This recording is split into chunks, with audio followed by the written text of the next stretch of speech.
बिस्मिल्लाहिर्रहमानिर्रहीम। अस्सलाम वालेकुम स्टूडेंट्स, उम्मीद है आप खैरियत से होंगे। आज की वीडियो में हम class 9th maths Punjab text book board chapter number 4 की एक्सरसाइज 4.4 को कंप्लीट करने जा रहे हैं। प्रीवियस लेक्चर में स्टूडेंट्स हमने question number 1 and question number 2 को सॉल्व किया था, स्क्वायर रूट को सीखा था फैक्टराइजेशन मेथड से भी और डिवीजन मेथड से भी। आज की वीडियो में हमारे पास जो क्वेश्चन दिए जाएंगे वो होंगे स्टेटमेंट के। अब स्टेटमेंट के क्वेश्चन आपको एक्सरसाइज के लास्ट पे इसलिए दिए जाते हैं ताकि आपको पता लग सके कि उन क्वेश्चंस का हमारी प्रैक्टिकल लाइफ में क्या यूज है। इसके साथ साथ स्टूडेंट्स, अगर आप वो वीडियो देखना चाहते हैं तो लिंक मैंने डिस्क्रिप्शन बॉक्स में दे दिया है, आप वहां से इजीली देख सकते हैं। आइए क्वेश्चन नंबर 3 से स्टार्ट करते हैं।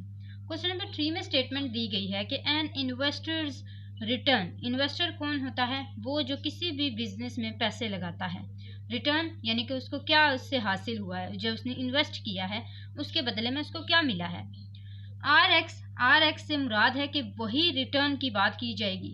ठीक है, रिटर्न इन रुपीज। रुपीज का मतलब है ये कि ये जो हम इन्वेस्ट कर रहे हैं, जो भी इन्वेस्टर है वो जो इन्वेस्ट कर रहा है वो रुपीज के अंदर, उसकी करेंसी क्या है? रुपीज में।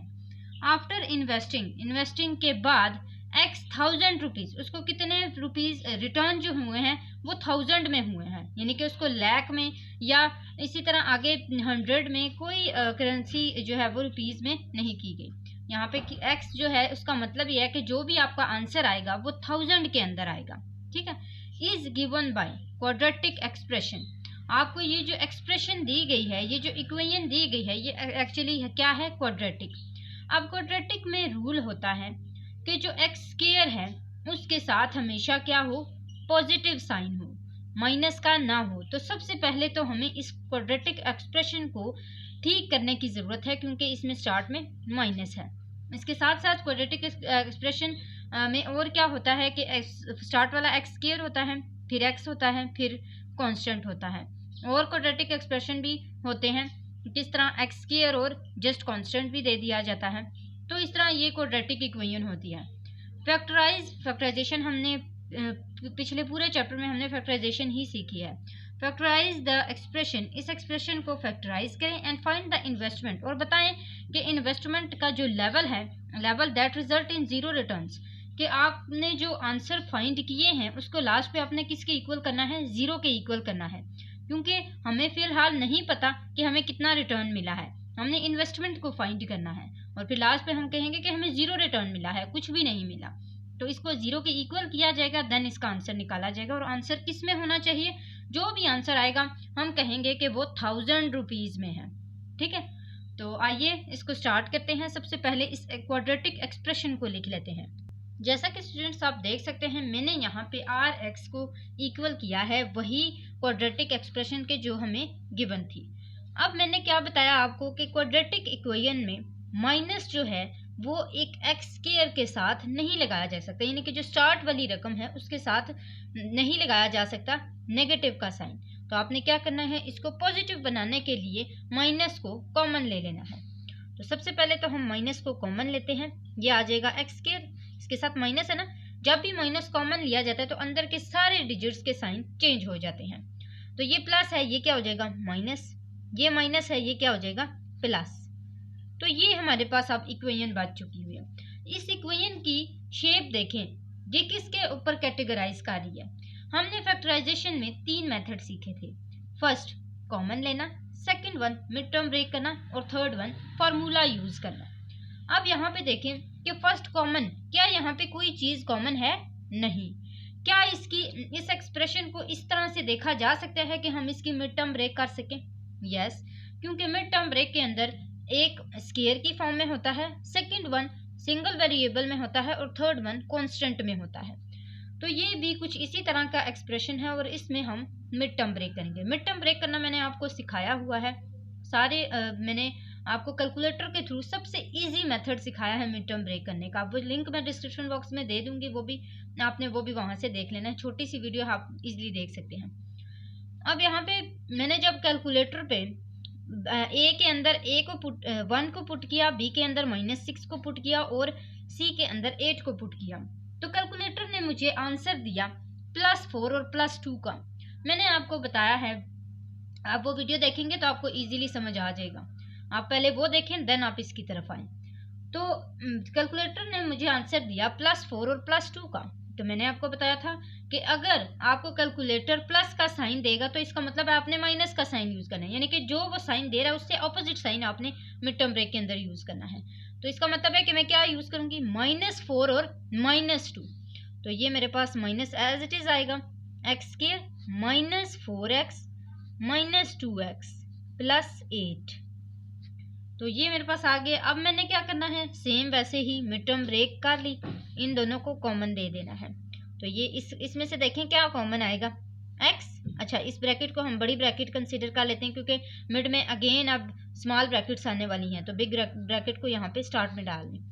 ये स्मॉल ब्रैकेट आ गई, इसमें x कॉमन है, ये x कॉमन ले लिया। अब x कॉमन लेने के बाद यहाँ पे देखें अगेन क्या है, x -4 रह जाता है। ये देखें एक x इसके पास चला गया, एक x रह गया, -4 x इसके पास चला गया था, माइनस इन दोनों में से क्या कॉमन है, 2।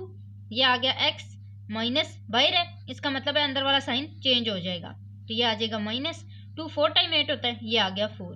ब्रैकेट को क्लोज कर दी। अब मैंने आपको अच्छा इसकी पहले हम लोग शेप बना लेते हैं कि हमारे पास क्या क्या आंसर आए हैं। एक है x -2 बार वाला, ये x और -2 बार वाला, और अंदर दोनों फैक्टर सेम है, ये है x -4, दोनों आगे। अब मैंने आपको स्टार्ट में बताया था कि आपको रिटर्न क्या होना चाहिए, जीरो रिटर्न। हमने क्या करना है, 0 के इक्वल करना है जब हम मिड टर्म ब्रेक कर लेंगे। तो ये हमारे पास क्या आ जाएगा, -x -2 और x -4, इसको हमने किसके इक्वल कर देना है, 0 के इक्वल कर देना। अब हमें ये भी पता है कि अगर हम माइनस को इस दूसरी साइड के पास लेके जाएं तो तब भी ये 0 ही रहेगा, क्योंकि 0 के साथ अगर कोई भी डिजिट डिवाइड हो रहा है, मल्टीप्लाई हो रहा है, या फिर ये कोई साइन है वो भी दूसरी साइड पे जाता है, तो वो हमेशा 0 ही रहता है।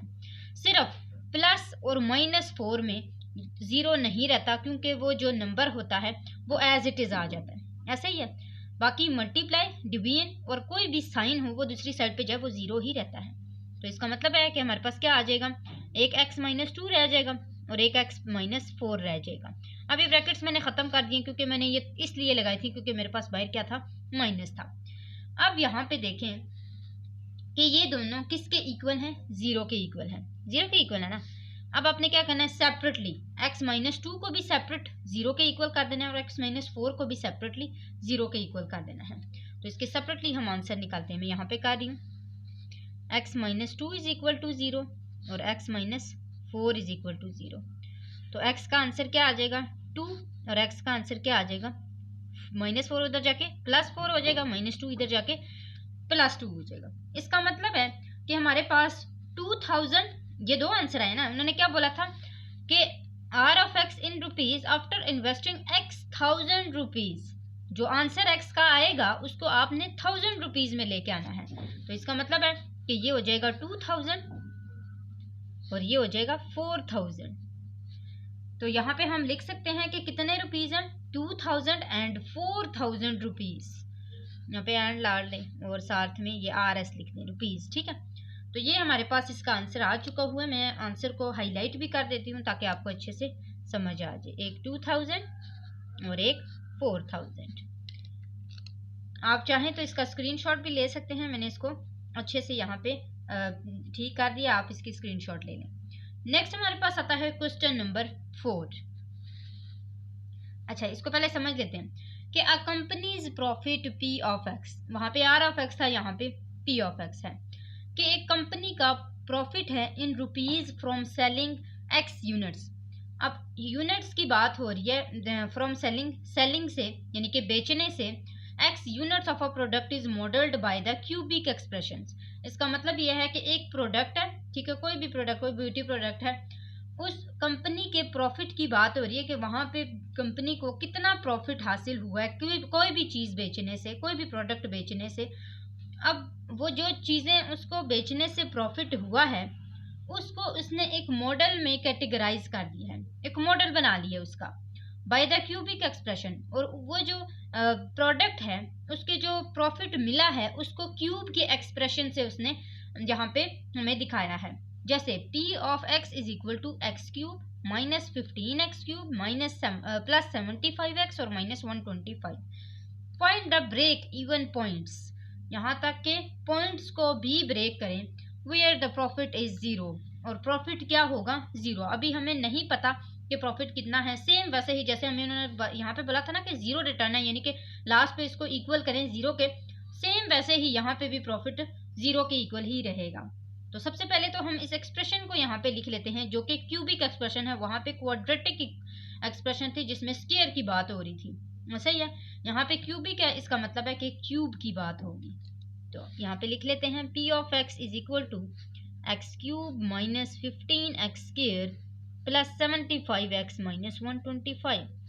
जब हम यहाँ पे ये वाला क्वेश्चन कर रहे थे क्वाड्रेटिक एक्सप्रेशन वाला, तो हमने स्क्वायर को देखा था। अगर हम चाहते तो हम मिड टर्म ब्रेक की जगह, अगर यहाँ पे कोई स्क्वायर हो सकता होता है, जैसे 8 का तो स्क्वायर नहीं ना होता, कोई भी ऐसा नंबर नहीं है जिसको 2 दफ़ा हम मल्टीप्लाई करें तो हमारे पास 8 है।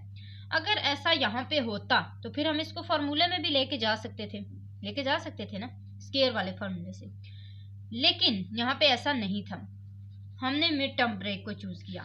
यहाँ पे देखें, यहाँ पे भी क्यूब है, क्या इसका क्यूब लिया जा सकता है? अगर तो इसका क्यूब लिया जा सकता है तो फिर हम क्या करेंगे, फार्मूले को ही लेके चलेंगे, क्योंकि ना तो इसका मिड टर्म ब्रेक होता है और ना ही इसमें से कोई कॉमन चीज है जो हम ले लें।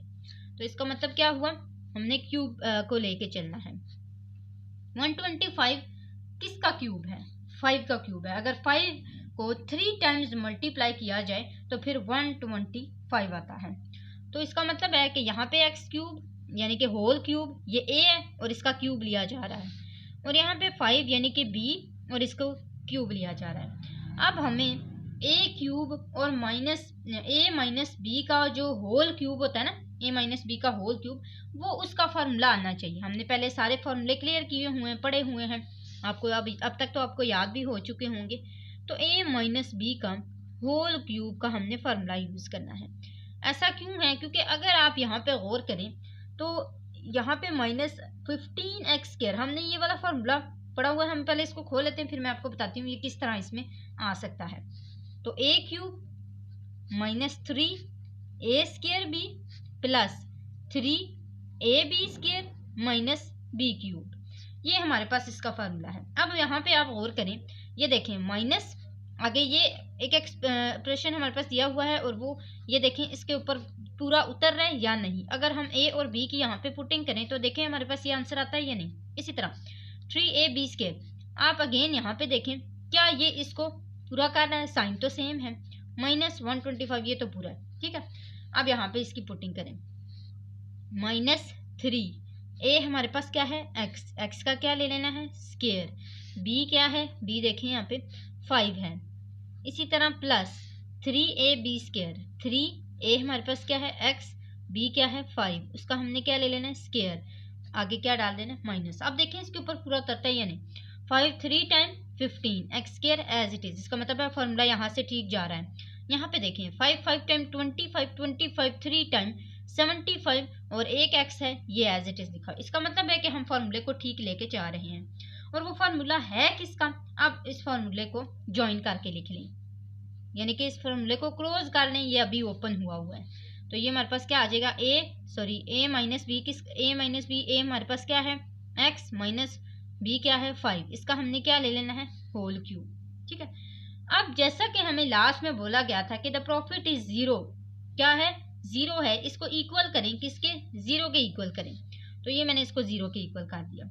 अब जब ये जीरो के इक्वल हो गया तो ये क्यूब जो है वो हम किस तरह हटा सकते हैं। मैंने आपको एक चीज स्टार्ट से बताई है कि जब आपके पास कोई भी स्क्वायर आ जाए या क्यूब आ जाए और उसको आपने कट करना हो तो आप हमेशा क्या लेंगे, स्क्वायर रूट या क्यूब रूट, ठीक है। अगर आपने क्यूब को कट करना है तो क्यूब रूट लें, स्क्वायर रूट को कट करना है तो फिर स्क्वायर ले लें। इसी तरह अगर आपने स्क्वायर रूट को कट करना है तो फिर आप क्या कर लें, स्क्वायरिंग ऑन बोथ साइड्स कर लें। इसी तरह अगर आपने क्यूब रूट को कट करना है तो फिर आप क्यूबिंग कर लें बोथ साइड्स पे। ये है आपके पास फिलहाल यहाँ पे भी दो साइड्स हैं, एक लेफ्ट हैंड साइड है एक राइट हैंड साइड है, दोनों साइड पे आपने क्या कर लेना है क्यूब रूट ले लेना है, taking cube root on both side. जब आप क्यूब रूट लेंगे ना दोनों साइड्स पे तो जीरो के ऊपर तो आप क्यूब रूट डाल भी लें तब भी उसका आंसर जीरो ही आएगा, डजेंट मैटर कि आपने 0 के ऊपर लिया तो वो तो लेंथ ही हो जाएगा, नहीं, क्योंकि उसने खुद भी 0 ही बन जाना है। तो ये क्या हो गया, x-5 का क्यूब, यहाँ पे देखें क्यूब रूट ऐसे लेते हैं, इसके बाहर 3 भी डालते हैं, जब किसके रूट के अंदर नहीं डाला जाता। 0 के ऊपर यहाँ पे ऐसे क्यूब रूट ले लिया।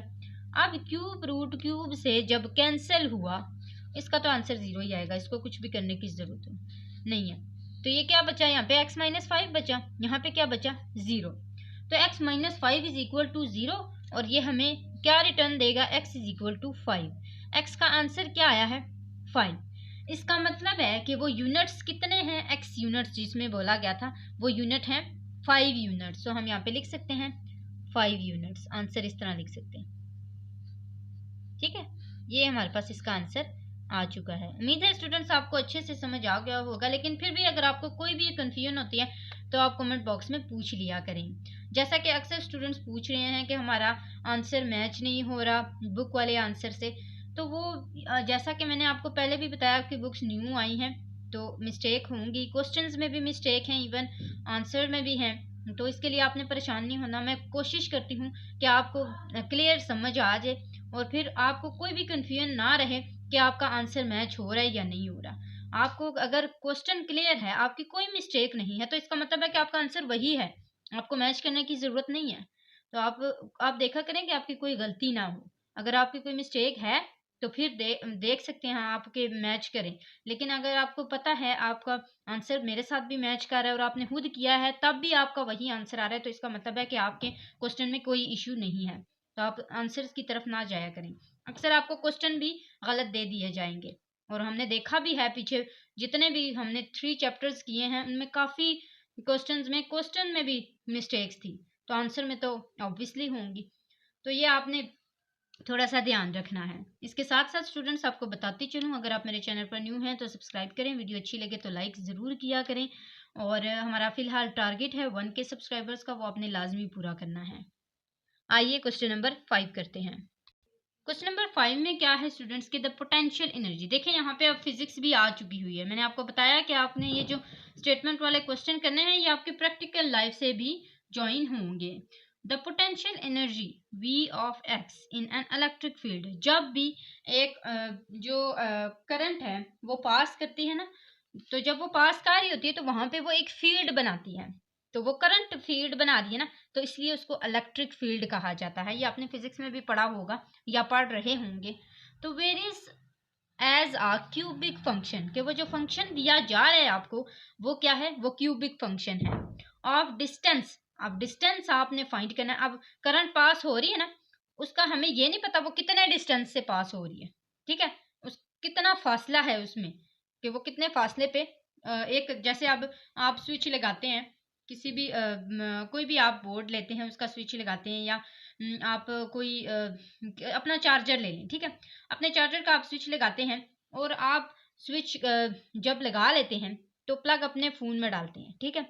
अब जब आप वो वायर कनेक्ट करते हैं अपने फ़ोन के साथ, आपको ये नहीं पता कि उस वायर में यानी कि उस आपके मोबाइल से लेकर स्विच तक कितना डिस्टेंस है, यानी कि वो वायर कितने डिस्टेंस की है, तो वो डिस्टेंस आपने फाइंड करना है।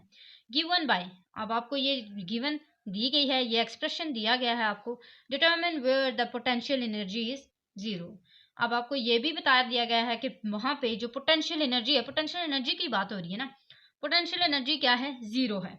या आपने लास्ट पे जैसे पहले 0 की इक्वल की थी, अब भी आप ऐसे ही करेंगे। तो सबसे पहले हम एक्सप्रेशन को लिख लेते हैं कि v of x is equal to 2x³ -6x² plus 4x, ठीक है, ये मैंने एक्सप्रेशन को लिख लिया। अब देखें कि क्या फर्स्ट हमारा स्टेप क्या होता है फैक्टराइजेशन का, कॉमन लेना। यहाँ पे क्या क्या चीज कॉमन है, पहली चीज 2 है ना, 2 1 टाइम 2, 2 3 टाइम 6, 2 2 टाइम 4। इसका मतलब है ये तीनों कॉन्स्टेंट्स एक ही टेबल में जाते हैं, तो हम उसको कॉमन ले लेते हैं। वो कॉन्स्टेंट कौन सा है, 2 का। अब वेरिएबल की तरफ आ जाएं, क्या इन तीनों के पास वेरिएबल है, यस, तीनों के पास वेरिएबल है। क्या क्या वेरिएबल है, एक्स का, मैंने आपको बताया था आपने कॉमन किस तरह लेना है, लीस्ट पावर के साथ। वेरिएबल का जब भी आपने कॉमन लेना होता है तो उसको उसकी लीस्ट पावर देखा करें, किसकी पावर लीस्ट है, जिसकी पावर लीस्ट होती है वही आप कॉमन में ले आया करें भाई। तो देखें इसकी पावर लीस्ट है, इसके पास जस्ट 1x है, तो ये बाहर आ गया। अब यहाँ पे देखें क्या क्या बच गया, 2 भी बाहर चला गया था, बाकी क्या रह गए, 2x बच गए, तो इसका मतलब है x स्क्वायर यहाँ पे आ जाएगा। माइनस आया, फिर 2 3 टाइम 6 होता है, 3 लिखा, एक x इसके पास गया, एक रह गया, प्लस 2 2 टाइम 4 होता है, एक ही x था वो भी चला गया पीछे, कुछ भी नहीं बचा। अब x square minus 3x plus 2, इस एक्सप्रेशन की तरफ आप गौर करें तो ये इसमें हम क्या कर सकते हैं, हम फैक्टराइजेशन का कौन सा मेथड इसके ऊपर अप्लाई कर सकते हैं। ऑब्वियसली हम इसमें मिड टर्म ब्रेक कर सकते हैं, तो ये हमारे पास आ जाएगा 2x। अब मैंने जब कैलकुलेटर पे a और b और c तीनों की पुटिंग की तो मेरे पास आंसर आया -2 और +2 और +1, तो मैंने इसको क्या लिखना है, -2 और -1, तो ये क्या लिखा जाएगा, एक्स स्क्वायर -2x और -1x + 2। अब देखें आप इसकी श्योरिटी भी कर लिया करें कि ये ठीक है या नहीं। 2 मैंने आपको बताया था, 2 ऐसे नंबर्स लेने हैं जो मल्टीप्लाई करें तो ये वाला आंसर है और प्लस माइनस करें तो ये आंसर है। तो मल्टीप्लाई करते हैं तो 2 1 टाइम 2, और अगर प्लस माइनस करें तो minus minus plus, minus minus plus 2 और 1 3 हो गए, और बड़ी रकम के साथ कौन सा साइन है, माइनस का, तो ये देखें यहाँ पे भी माइनस है, इसका मतलब है ये ठीक हो रहा है। तो 2x इसमें से कॉमन ले लें, इसमें से कॉमन लिया तो इन दोनों में से और इन दोनों में से, इन दोनों में से कॉमन लिया, x कॉमन आया तो ये आ गया x -2, इन दोनों में से लिया तो कुछ भी कॉमन नहीं आया, 1 लिख लें, ये आ गया x, यहाँ पे बाहर कॉमन माइनस है तो इसका साइन क्या हो जाएगा, चेंज हो जाएगा, तो ये हमारे पास इसका आंसर आ जाएगा। और इसमें से कौन कौन सा बच जाएगा, यानी कि इसमें एक दफ़ा बार बार वालों को लिख लें और एक दफ़ा अंदर वाले फैक्टर्स को लिख लें, तो ये आ जाएगा हमारे पास x -1 और x -2, ऐसे। बाहर क्या है आपके पास 2x। अब आपने क्या करना है, जहां जैसे आपको बताया था कि where the potential energy is 0, तो हमने क्या कर लेना है, इसको 0 के इक्वल कर लेना है। तो चलें सेकंड स्टेप में हम इसको 0 के इक्वल करते हैं। ये हमारे पास क्या आ जाएगा, 2x x -1 x -2 और इज इक्वल टू 0। अब जब हम यहाँ पे 0 के इक्वल करें तो ये जो 2 और x है, इन दोनों को इन दोनों में यहाँ पे देखें ये क्या है, 2 है, ठीक है। अच्छा, x को तो हम उधर जाके नहीं ना 0 कर सकते, x को तो हमने नहीं ना करना, वो तो एक वेरिएबल है। अब ये जो 2 है ये तो कांस्टेंट है, इसको तो लेके जा सकते हैं ना, तो 2 इसके साथ फिलहाल क्या हो रहा है, मल्टीप्लाई हो रहा है, ये उधर जाके क्या हो जाएगा, डिवाइड हो जाएगा। तो जब ये डिवाइड होगा 0 के साथ, ऑब्वियसली इसका डिनोमिनेटर है, ये नोमिनेटर होता है ना, डिनोमिनेटर तो 2 है लेकिन न्यूमिनेटर तो 0 है ना, तो इसका मतलब है कि आंसर 0 ही आएगा। जैसा मैंने आपको पहले भी बताया था कि 0 के साथ अगर कोई चीज़ डिवाइड हो रही है वो तब भी 0 होगा, इसी तरह मल्टीप्लाई है तब भी 0 होगा, अगर कोई साइन उधर जा रहा है तब भी 0 ही होगा। इसके साथ साथ कोई रूट ले लें आप, जैसे ये वाला लिया था, तब भी 0 ही रहेगा। तो ये हमारे पास आ जाएगा, यहाँ पे क्या बच जाएगा, एक x बच जाएगा, एक x -1 बच जाएगा और एक x -2 बच जाएगा, इज इक्वल टू 0 ही रहेगा ये। अब यहाँ पे देखें आपके पास 3 फैक्टर्स बन चुके हैं, एक ये वाला, एक ये वाला और एक सेपरेट x। तो x को तो हम 0 के इक्वल कर लेते हैं, क्यों, क्योंकि इसके पास और कुछ भी नहीं है और ये किसी के इक्वल है ही नहीं, क्योंकि ये पूरा फैक्टर नहीं बना। इसमें क्या है, x -1 है, इसको भी 0 के इक्वल सेपरेट कर लें, x -2 है, इसको भी सेपरेटली 0 के इक्वल कर लें। इसका क्या आंसर आएगा, x इज इक्वल टू 1, क्योंकि -1 उधर जाके +1 हो जाएगा। इसका क्या आंसर आएगा, +2, क्योंकि ये -2 था उधर जाके क्या हो गया, +2। तो ये हमारे पास इसके 3 जो आंसर हैं वो आ चुके हैं। क्यूब था, क्यूब से हमने 3 आंसर निकाले, एक 0, एक 1 और एक 2, और इस तरह डिस्टेंस एक 1 एक 2 और एक 0 है। तो ये हमारे पास क्वेश्चन नंबर 5 कंप्लीट हो चुका है। Question number 6 which is the last question, तो उसको आगे करते हैं।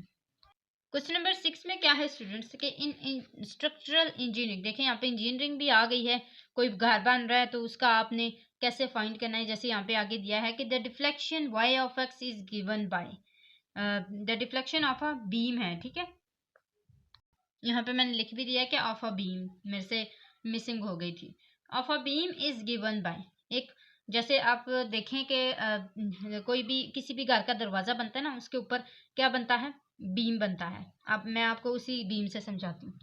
अब उस बीम के डिफ्लेक्शन क्या होती है कि अगली और पिछली साइड से वो किस तरह, वो कैसे स्ट्रेट किया जाता है, आपको पता है ना, बीम डाला जाता है तो उसको अगली और पिछली साइड से कवर किया जाता है ताकि उसको भरा जा सके।